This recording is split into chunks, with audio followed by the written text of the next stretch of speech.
ओम श्री सद्गुरुदेव भगवान की जय।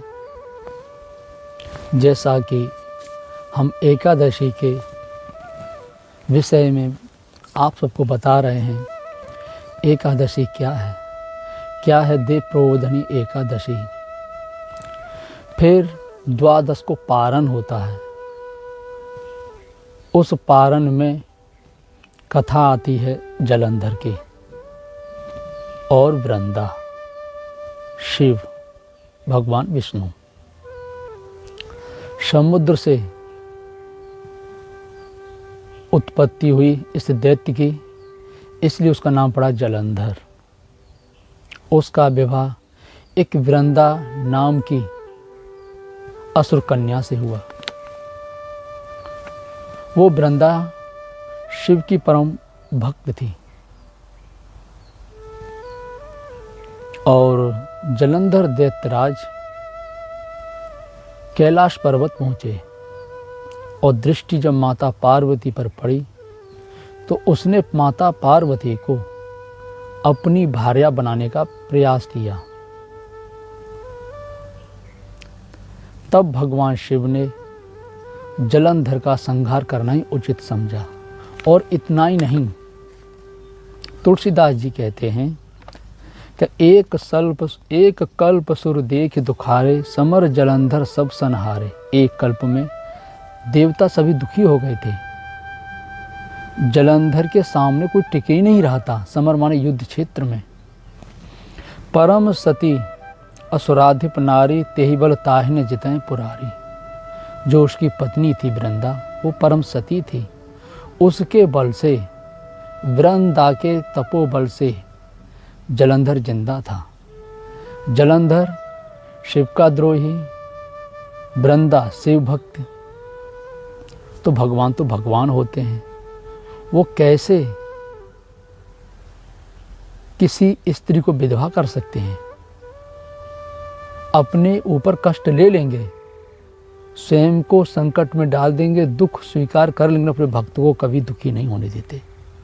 इसलिए तो भगवान कहते हैं कभी अपने भगत को अधर्म के मार्ग पर नहीं जाने देते। और इतना ही नहीं कि शंभु कीन संग्राम अपारा, दनुज महाबल मरै न पारा। भगवान शिव ने घनघोर युद्ध किया, लेकिन जलंधर नहीं मर रहा था।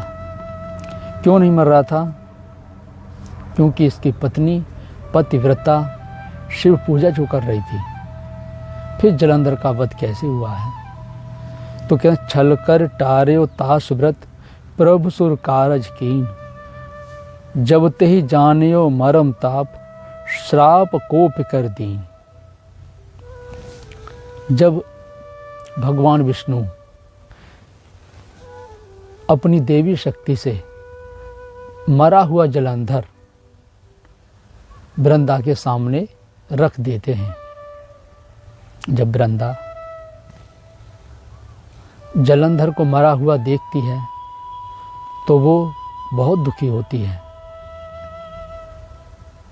और अपने मरे हुए पति को देख करके वृंदा ने फिर प्रतिज्ञा की कि मैं भी अपने शरीर को नहीं रखूंगी। भगवान विष्णु शिव रूप में वहाँ पहुँचते हैं और कहते हैं, वृंदा तुम दुखी मत हो, हम तुम्हारे पति को अभी जीवित कर देते हैं।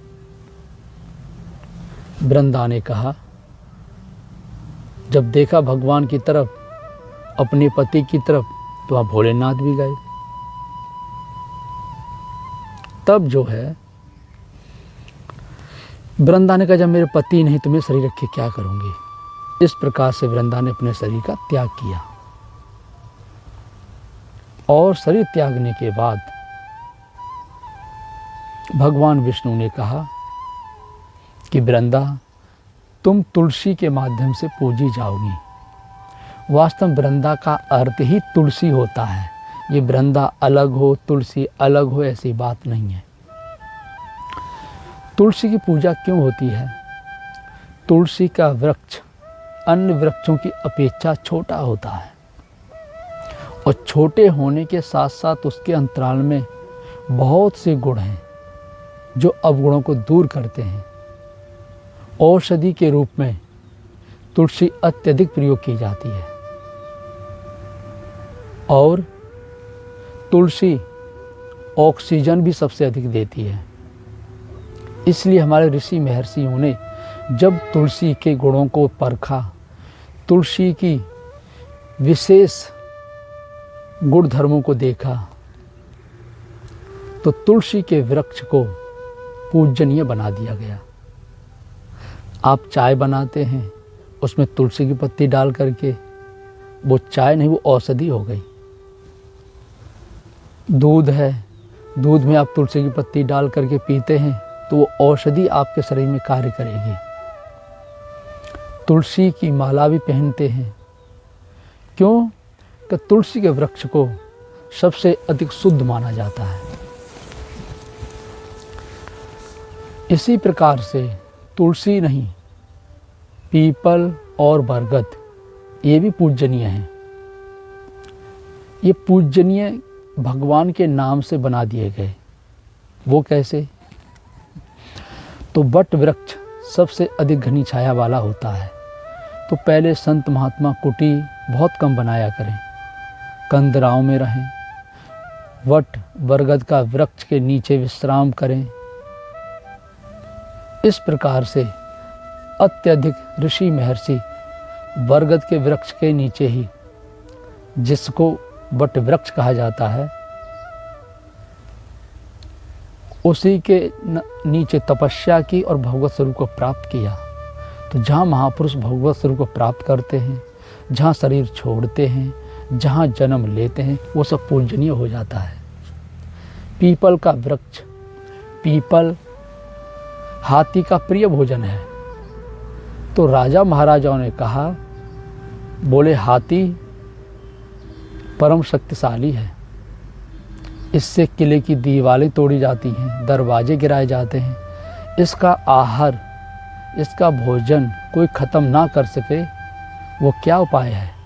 तो पीपल में लाल धागा लपेट दिया गया, सफ़ेद धागा, झंडी गाड़ दिए, जिससे लोग समझे कि पूजा पाठ करने वाला वृक्ष कोई इसे काटे ना, जबकि वो राजाओं के द्वारा सुरक्षित रखा गया था हाथियों की भोजन की दृष्टि से, ना कि कोई पीपल भगवान है कि पीपल के अंदर देवता रहते हैं। पीपल से भी अत्यधिक ऑक्सीजन प्राप्त होती है। इसी प्रकार से बरगद है, वट का वृक्ष हो गया, उसके अंतराल में कोई भगवान नहीं है, कोई ईश्वर नहीं है, उसके नीचे बैठ करके ऋषि महर्षियों ने तपस्या की, बोध स्वरूप को प्राप्त किया, इसलिए वो स्थान पूजनीय हो गया, वट वृक्ष भी पूजनीय हो गया। इसी प्रकार से ये तुलसी है। तुलसी औषधि का सर्वोपरि वृक्ष है और ऑक्सीजन भी इससे पाई जाती है। तो हमने कहा था कि जितने त्यौहार हैं, सभी त्यौहार हमें भगवत पथ की ओर लेके चलते हैं, चाहे दीपावली हो, रक्षाबंधन हो, होली, विजयादशमी, छठ पूजा, देव प्रबोधनी एकादशी, नवरात्रा इत्यादि ये त्यौहार सब हमें भगवत पथ की ओर लेके चलते हैं। अब बताने वाले ना बताएं तो इसमें हम क्या करें, पूछने वाले ना पूछें तो इसमें दोष उनका भी नहीं है। जो दीपावली आई तो बोले दान दो, ये करो, वो करो, इनकी पूजा करो, उनकी पूजा करो।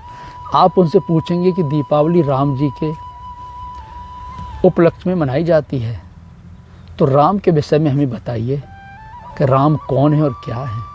रक्षाबंधन पर भाई बहन के पास जाता है, बहन भाई के पास आती है, राखी बांधती है, क्या इतना ही त्योहार है? वास्तव में भाई और बहन के साथ से इसका आध्यात्मिक स्वरूप क्या है? इसी प्रकार से होली है, विजयादशमी है। तो तुलसी के वृक्ष से राजा अम्बरीश ने पारण पूरा किया था। राजा अम्बरीश पहुँचे हुए भक्त थे, समझो कि भगवत स्वरूप को प्राप्त ऋषि इस स्तर पर पहुंच गए थे। उन्होंने तुलसी के वृक्ष को खाया। भगवान कृष्ण ने रमण रेती में खेले कूदे, उसी धूल मट्टी में लौटे। आज वही रमण रेती की धूल सब अपने सिर पर गिरा रहे हैं, पूरे शरीर में लपेट रहे हैं, उसी में लौट रहे हैं। क्या भगवान कृष्ण खेले? यहाँ भगवान कृष्ण धूल में लौटे, तो उस रमण रेती धूल में लौटने से मुक्ति नहीं मिलेगी। उस रमण रेती धूल ऊपर गिराने से मुक्ति नहीं मिलेगी। मुक्ति तब मिलेगी जब हम कृष्ण भगवान के आदेशों का पालन करेंगे, उनकी आज्ञा का पालन करेंगे। इसी प्रकार से तो तुलसी का सेवन किया अम्बरीश राजा ने, तो महापुरुष जिसको स्पर्श कर देते हैं वो पूजनीय हो ही जाता है। कृष्ण भगवान ने गोवर्धन पर्वत को उठाए, वो पूजनीय हो गया। गोपिकाएं, राधा सभी कृष्ण भक्ति में लीन थी, वो पूजनीय। जहाँ कृष्ण भगवान ने शरीर छोड़ा सोमनाथ में, वो पूजनीय। जहाँ रहे द्वारका में, वो पूजनीय। जहाँ सुदामा और कृष्ण का मिलन हुआ, वो स्थान पूजनीय।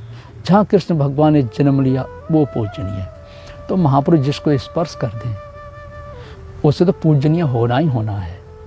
तो इसी प्रकार से तुलसी का सेवन किया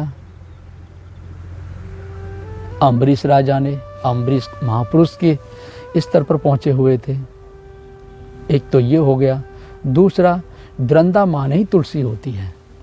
तो हमने आपको कहानी बताई थी कि जलंधर कैसे पैदा हुआ, समुद्र से उसकी उत्पत्ति होती है और उसकी पत्नी परम सती, शिव भक्त, इसलिए जलंधर का वध नहीं हो रहा था। लेकिन आध्यात्मिक स्वरूप क्या है, भगवत पथ की ओर हम किस तरह से बढ़ेंगे, ये जलंधर वास्तव में है कौन। जब ये जलंधर मरता है तो फिर यही रावण बनता है। प्रताप भानु मरते हैं तो वो भी रावण बनते हैं। जय और विजय नारजी के शराब से वो भी रावण बनते हैं। कितने रावण हुए, रावण तो एक हुआ। जय विजय मरे तो वो भी रावण, जलंधर मरा तो वो भी रावण, प्रताप भानु मरा तो वो भी रावण। ये सब क्या है, ये सब आध्यात्मिक स्वरूप है। ये भजन चिंतन की एक अवस्था है। इस अवस्था से हम च्युत होंगे, गिरेंगे तो ये संसार ही समुद्र है, ये मोही रावण है। पुनः हम संसार में इस मोहरूपी अंधकार में जन्म लेंगे। जब तक हम आत्मस्वरूप को प्राप्त नहीं कर लेंगे तब तक हमारा जन्म होता रहेगा। जब तक संस्कार हैं तब तक जन्म लेना पड़ेगा। तो आइए हम देखते हैं कि वास्तव में जलंधर क्या है।